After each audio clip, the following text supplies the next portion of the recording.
নমস্কার বন্ধুরা।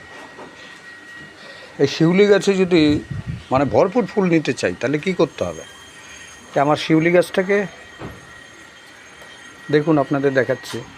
এই সামনেই তো সিজন, এখন একে একটু সুন্দর করে খাবার দিয়ে দিতে হবে, তাহলেই সামনেই আমাদের শিউলি ফুল প্রচুর পরিমাণে ফুটবে।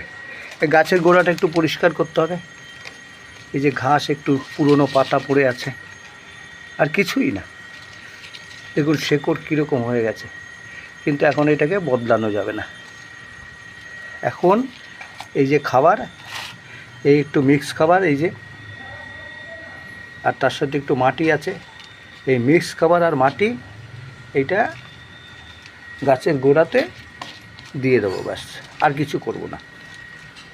এই হচ্ছে কাজ।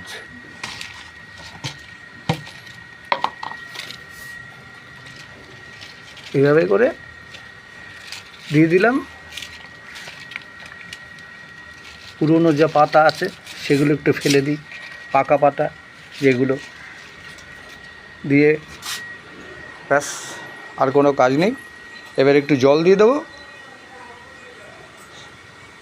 এই সামনেই যে আসবে আমাদের, এই তো শরৎকাল পড়েই যাচ্ছে, এরপরেই একদম ভরপুর ফুল এসে যাবে।